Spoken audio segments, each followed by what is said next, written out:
हैवानों ने मासूम को बारी बारी नोचा, रेप के बाद सिर को जोरों से पटका, बच्ची की नहीं रुकी सांसें तो फिर तालाब में फेंक दिया। पश्चिम बंगाल के बारुईपुर में जो 12 साल की बच्ची के साथ बर्बरता हुई, उसकी पोस्टमार्टम रिपोर्ट रोंगटे खड़े कर देने वाली है। शुरुआती मेडिकल जांच में कहा गया कि बच्ची के साथ मारपीट की गई, उसके साथ रेप किया गया और फिर उसे तालाब में फेंक दिया गया और उस वक्त उसकी सांसें चल रही थी।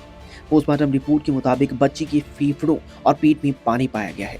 एक्सपर्ट इस बात का संकेत मान रहे हैं कि तालाब में फेंके जाने के वक्त उसकी सांसें चल रही थी। अगर किसी शख्स की मौत पहले ही हो चुकी हो तो सामान्य परिस्थितियों में फेफड़ों और पेट में इस तरह पानी नहीं पहुंचता। यही वजह है कि जांच एजेंसियां अब ये पता लगाने में जुटी है कि बच्ची को बेहोशी की हालत में पानी में फेंका गया था या फिर वो गंभीर रूप से घायल होने के बाद जीवित थी। मेडिकल रिपोर्ट में ये भी सामने आया कि बच्ची के सिर पर गंभीर चोट थी। डॉक्टरों का अनुमान है कि उसके सिर पर किसी भारी सामान से हमला किया गया या फिर उसके सिर को किसी कठोर सतह पर पटका गया। इसी चोट के चलते वो बेहोश हो गई। रिपोर्ट में ज्यादा खून बहने की बात भी कही गई है। शुरुआती जांच के मुताबिक सिर की चोट लगने और पानी में डूबने की वजह से बच्ची की मौत होने का कारण माना जा रहा है। कहा गया है कि बच्ची के शरीर पर कई चोटों के निशान मिले हैं। कुछ मीडिया रिपोर्टों में शरीर पर दांत से काटने के भी निशान होने का दावा किया गया। हालांकि जांच एजेंसियों ने अभी तक इन पर कुछ नहीं कहा है। पुलिस का कहना है कि पोस्टमार्टम रिपोर्ट और फॉरेंसिक जांच के सभी पहलुओं का मिलान किया जा रहा है। जांच के दौरान मानव तस्करी से जुड़े संभावित एंगल की भी पड़ताल जाएगी। हालांकि पुलिस ने अभी इस संबंध में कोई भी जानकारी नहीं दी, लेकिन खारिज भी अभी कुछ नहीं किया।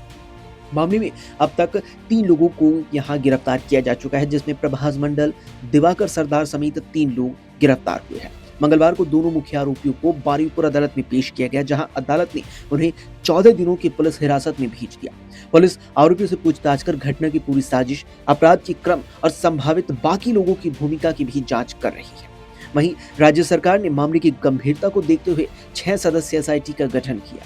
इस मामले में 4 अलग अलग एफआईआर दर्ज की गई। एक वरिष्ठ पुलिस अधिकारी ने कहा कि जांच बेहद अहम चरण में है और पोस्टमार्टम रिपोर्ट के फैसलों का घटनास्थल से मिले सबूतों, फॉरेंसिक रिपोर्ट और बाकी सबूतों से मिलान किया जा रहा है, ताकि घटना की पूरी सच्चाई सामने लाई जा सके। लेकिन जिस तरीके से ये बर्बरता की घटना महज एक 12 साल की बच्ची से सामने आई, उसने पूरे देश को हिला करके रख दिया।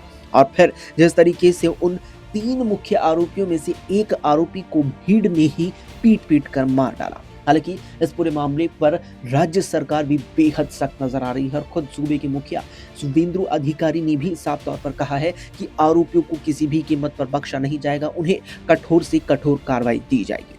वहीं पीड़िता के परिजनों का कहना है कि जो हमारी बच्ची ने सहा है, उतना ही दर्द और उतना ही कष्ट उन लोगों को भी दिया जाए जिन्होंने उसे ये यातना दी।